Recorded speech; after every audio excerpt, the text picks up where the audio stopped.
भीम शंकर ज्योतिर्लिंग कुंभकर्ण के पुत्र का वध कर यहीं प्रकट हुए भगवान शिव। भगवान शिव के 12 ज्योतिर्लिंग हैं।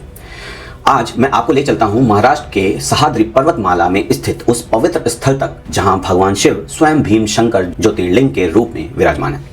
भगवान शिव के बाहर ज्योतिर्लिंगों में भीम शंकर का स्थान छठा माना जाता है। यह ज्योतिर्लिंगों में महाराष्ट्र के पुणे से लगभग 110 किलोमीटर दूर घने जंगलों और पहाड़ियों से घिरे पर्वत पर स्थित है। भीम शंकर ज्योतिर्लिंग की स्थापना के पीछे एक रोमांचक और दिव्य कथा जुड़ी हुई है, जो जुड़ी है लंका के वीर योद्धा कुंभकर्ण और उसके पुत्र भीम से।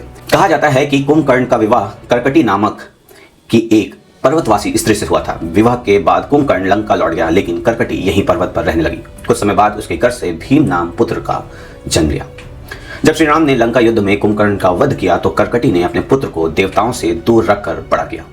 लेकिन जब भीम को अपने पिता की मृत्यु का सत्य पता चला तो उसके मन में देवताओं से बदला लेने की आंख जल उठी। भीम ने भगवान ब्रह्मा की कठोर तपस्या की और उनसे अपार शक्ति का वरदान प्राप्त किया। वरदान पाकर यह अत्याचारी बन गया। इसी दौरान भीम की भेंट हुई काम रूपेश्वर नामक एक राजा से, जो भगवान शिव के परम भक्त थे। भीम ने राजा से शिव पूजा छोड़कर अपनी पूजा करने को कहा।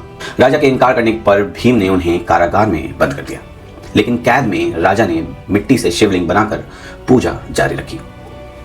जब भीम ने यह देखा तो उसे क्रोध आकर उसने तलवार से शिवलिंग को तोड़ना चाहा, और तभी उस शिवलिंग ने स्वयं भगवान शिव प्रकट हो गए। भगवान शिव और भीम के बीच भयंकर युद्ध हुआ और अंततः भीम का वध हो गया। देवताओं ने भगवान शिव से उसी स्थान पर सदा विराजमान रहने की प्रार्थना की। देवताओं की प्रार्थना स्वीकार कर भगवान शिव ज्योतिर्लिंग के रूप में वही स्थापित हो गए, और इसी कारण इस पावन स्थान का नाम पड़ा भीम शंकर ज्योतिर्लिंग। भीम शंकर मंदिर नागर शैली में निर्मित है और इसके समीप देवी पार्वती का कमलजा मंदिर भी स्थित है। यहाँ मोक्ष कुंड, ज्ञान कुंड और भीम नदी का उद्गम स्थल है। महाशिवरात्रि पर यहाँ भव्य मेला लगता है और दूर दूर से श्रद्धालु भगवान भोलेनाथ के दर्शन के लिए आते हैं।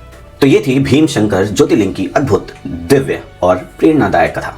आपको इस कथा के बारे में जानकर कैसा लगा, आप हमें कमेंट्स करके जरूर बताइएगा। तब तक के लिए नमस्कार।